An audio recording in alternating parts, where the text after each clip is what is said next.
السلام عليكم ورحمة الله. ازيكم؟ عاملين ايه؟ يا رب تكونوا بخير جميعا.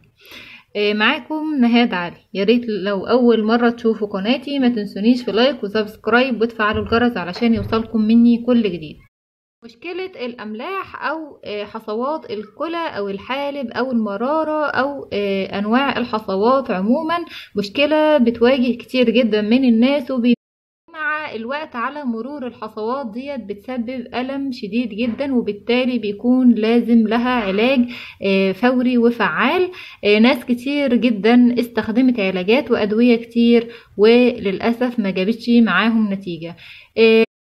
الحل معانا النهاردة هو صيدلية متكاملة، بيعالج كتير جدا من الأمراض والمشاكل الصحية، ولكن النهاردة هننظر له بس من منظور حل مشكلة الأملاح والرواسب وحصوات الجسم، اللي هو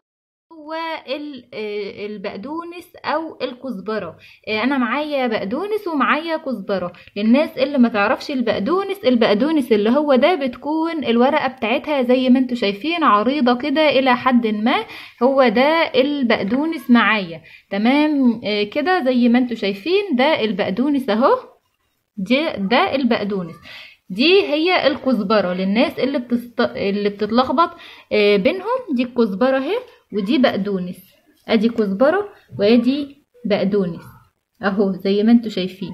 ورقة البقدونس بتكون عريضة كده شوية، ولكن هما النهاردة هما الاتنين في الوصفة، سواء عايز تاخد ده او عايز تاخد ده. قالوا لك بقى ان البقدونس مغلي، البقدونس او الكزبره او اي حاجه خضراء مفيده جدا جدا جدا في حالات الحصوات والاملاح والرواسب في الجسم.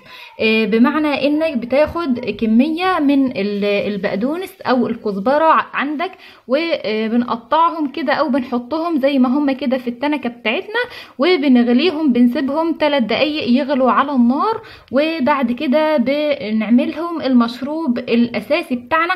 ولكن في نقطة مهمة جدا، ان لازم يكون المشروب عندك سخن. يعني لو مش حابب كل شوية انك تعمل المشروب، بتجيب حزمة او حزمتين زي ما احنا شايفين، وبتجيب براد كبير، يعني تقريبا فيه 8 اكواب مية على الحبة دول، 8 اكواب مية كبار، وبنغليهم كلهم في قلب بعض، وبنحطهم في ترمس كده، وكل شوية بنشرب منهم، سواء البقدونس لوحده او الكزبره لوحدها او البقدونس والكزبره. من اهم العلاجات واقوى العلاجات في الدنيا باذن الله في مشاكل او حل مشاكل الحصوات والاملاح. زي ما قلنا كمان اي حاجه خضراء يعني بتفيد كمان في الموضوع ده، ومن اقواهم هي البقدونس والكزبره. زي ما قلنا هنغليهم وهناخدهم بقى، لازم يكون المشروب عندي سخن. بنحطهم في الترمس وبنشرب منهم كل يوم على مدار اليوم، يعني من 4 ل5 أكواب يوميا او اكتر من كده.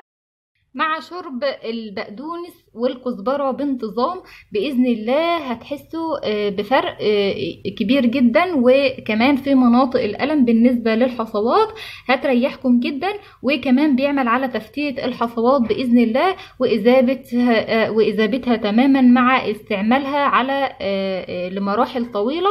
طبعا الحصوات دي كمان بتكون مراحل، في حصوة صغيرة، في حصوة أكبر، في حصوة أكبر، فبالتالي امتى بتاخدها حوالي أسبوعين وانت طالع بقى على حسب حجم الحصوة عندك. بإذن الله بتعمل تفتيت للحصوات، بتنقي الجسم من الشوائب والرواسب والأملاح، بتحافظ على صحة الجسم. ده غير انه بيقوي جهاز المناعة، وليه كمان فوائد كتير جدا جدا، وده المشروب السحري في إذابة الرواسب والأملاح والحصوات. يا رب تكونوا استفدتم. نسيت اقول لكم بالنسبة للسكر، انت يفضل انها تتاخد من غير سكر، ولكن لو مش هتعرف خلاص لا بأس، حط برضو سكر، وحاول تقلله برضو تدريجيا ان شاء الله علشان تستفاد باكبر قدر من المشروب ده. بحبكم في الله، ما تنسوش توحدوا الله وتصلوا على رسول الله. شكرا لكم والسلام عليكم.